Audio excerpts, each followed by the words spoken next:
Hello and welcome back. Okay, let's jump right into this. We're going to talk about something called the habits of low metacognition. I know, it sounds super academic, but stick with me because this explains some of the most frustrating people you've ever met. So let me ask you a question. Have you ever been in a debate with someone who is just always right? You know the type. No matter what you say, no matter what facts you show them, they will not change their mind. Ever. And how about this?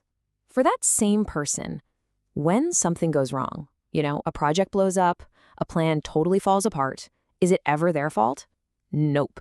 It's always someone else's fault. It's bad luck, it's the system, maybe it's even your fault. Literally anyone but them. Well, if you're sitting there nodding along, thinking, oh my gosh, I know that person, guess what? There's a name for this. In fact, there's a whole psychological concept that gets to the very heart of this kind of behavior. So to really get this, we've got to go a level deeper. We're not just going to look at what people think, but how they think about their own thinking.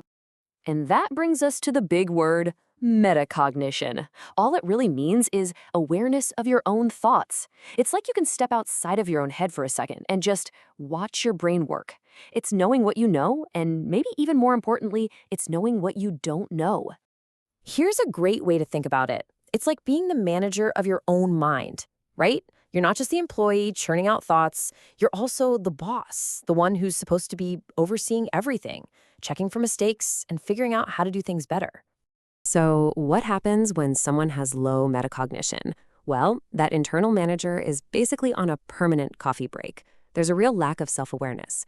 And this isn't some vague idea. It shows up in some very specific, very obvious habits. So let's break down the two biggest ones. Okay, habit number 1, rigid thinking. This is the root of that I'm always right thing we were just talking about. The fancy term for this is cognitive rigidity. And it's a huge sign that someone just isn't checking in on their own thought processes. Now look at this breakdown. It makes it super clear. On one side, you have rigid thinking. These folks see the world in black and white. It's all or nothing. There's only one right way to do something, and, surprise, it's their way. You give them new information, they don't know what to do with it. But then look at the other side, flexible thinking. This is what high metacognition looks like. These people see the gray areas, the nuance. They're open to different ideas.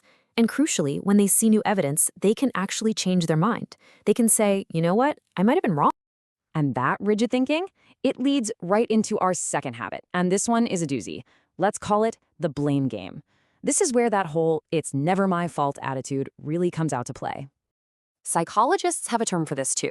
It's called an external locus of control. Basically, locus of control just means where you think control comes from. Do you believe you're in charge of your life, or is it all down to outside forces? And check this out, this breaks it down perfectly. For someone playing the blame game, it's like a 3-step reflex. Step 1, something goes wrong. Step 2, their brain immediately starts scanning for anything or anyone else to blame. There's no looking inward. And step 3, they pin the blame on something external. It was my boss, it was the weather, it was just bad luck. There's zero self-reflection. No moment of, what could I have done differently here? So you take that rigid thinking and you add a heaping dose of the blame game, and you've got a problem. Let's talk about why this actually matters. What are the real-world consequences?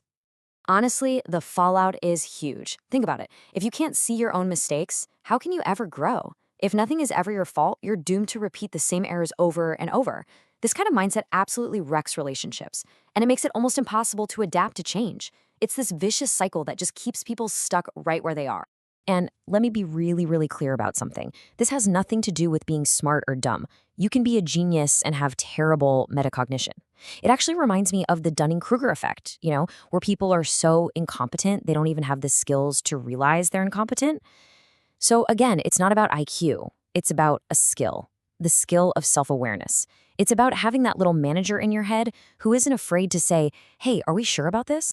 All right, let's bring this all home with one last thought. It's kind of easy, and maybe even a little fun to spot these habits in other people, right? But the real power of understanding all this stuff is when we turn that lens around and point it at ourselves. So I want to leave you with this question. Forget about everyone else for a second. What about you? Which one of your own deeply held beliefs, your own automatic reactions, might be worth taking a second look at? Because honestly, that's it. Answering that question for yourself, that's where the real growth starts. Thanks for watching.